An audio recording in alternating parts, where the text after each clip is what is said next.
നമസ്കാരം. പ്രവാസി മലയാളിയിലേക്ക് സ്വാഗതം.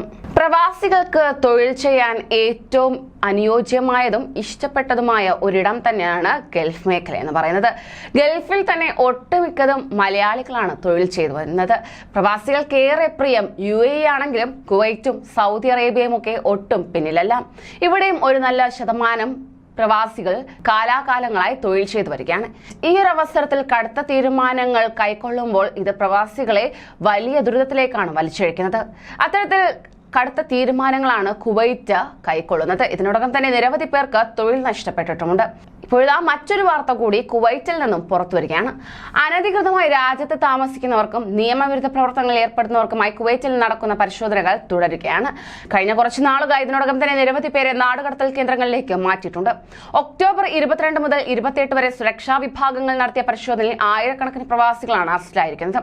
പൊതു സുരക്ഷാ വിഭാഗം മയക്കുമരുന്ന്, മദ്യം എന്നിവയുടെ ഉപയോഗം, അവ കൈവശം വയ്ക്കൽ എന്നിവയുമായി ബന്ധപ്പെട്ട് 773 പേർ ഇതിനോടകം തന്നെ അറസ്റ്റിലായിട്ടുണ്ട്. ഇവരെ ഡ്രഗ് കൺട്രോൾ ജനറൽ അഡ്മിനിസ്ട്രേഷനിലേക്ക് റഫർ ചെയ്തതായി അധികൃതർ അറിയിച്ചിരിക്കുകയാണ്. 644 ചെക്ക് പോസ്റ്റുകളിൽ നടത്തിയ പരിശോധനകളിൽ 11 ക്രിമിനൽ പ്രതികളെയും ഒളിവിൽ പോയതായി കണക്കാക്കപ്പെട്ട 57 പേരെയും താമസ നിയമങ്ങൾ ലംഘിച്ച് രാജ്യത്ത് തങ്ങുന്ന 77 പേരെയും അധികൃതർ പിടികൂടിയിട്ടുണ്ട്.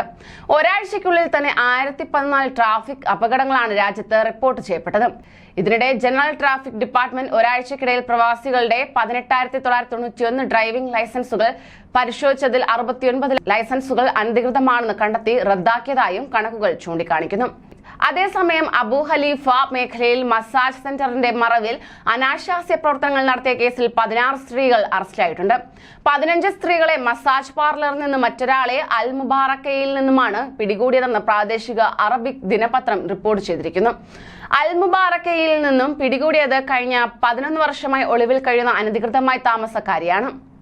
മസാജിന്റെ പേരിൽ സ്ഥാപനത്തിനുള്ളിൽ നിയമവിരുദ്ധ പ്രവർത്തനം നടക്കുന്നതായി പോലീസ് ഏജന്റ് റിപ്പോർട്ട് ചെയ്തതിനെ തുടർന്നായിരുന്നു ഇവിടെ റെയ്ഡ് നടത്തിയത്. പിടിയിലായവരെ നിയമ നടപടികൾക്ക് ശേഷം പുറത്താക്കുകയും ചെയ്യും. വിവിധ തരത്തിലുള്ള ലംഘനങ്ങൾ നടത്തിയതിന് 367 പുരുഷന്മാരും 409 സ്ത്രീകളും ഉൾപ്പെടെയാണ് 776 പ്രവാസികളെ നാടുകടത്തിയത്. ഫർവാനിയ ഗവർണറേറ്റിലെ നിരവധി പ്രദേശങ്ങൾ നടത്തിയ പരിശോധനയിൽ താമസ തൊഴിൽ നിയമങ്ങൾ ലംഘിച്ച 40 പേരെ അറസ്റ്റ് ചെയ്തിട്ടുണ്ട്. പിടിയിലായവർ വിവിധ രാജ്യക്കാരാണ്. ഫർവാനിയ മേഖലയിൽ 19 പേരും, ഖൈത്താൻ മേഖലയിൽ 14 പേരും, അൽ സഖ്റ മേഖലയിൽ 7 പേരും അറസ്റ്റിലായതായി സുരക്ഷാ മാധ്യമ വിഭാഗം അറിയിച്ചിട്ടുണ്ട്. ഇത്തരത്തിൽ കടുത്ത പരിശോധനകളാണ് കുവൈറ്റ് കൈക്കൊണ്ടുവരുന്നത്. അതിനാൽ തന്നെ കൂടുതൽ ജാഗ്രത പാലിക്കണം, നിയമങ്ങൾ കൃത്യമായി പാലിക്കണം എന്നും അധികൃതർ നിർദ്ദേശം നൽകിയിരിക്കുകയാണ്. കൂടുതൽ പ്രവാസി വാർത്തകൾക്കായി ഈ ചാനൽ സബ്സ്ക്രൈബ് ചെയ്യൂ.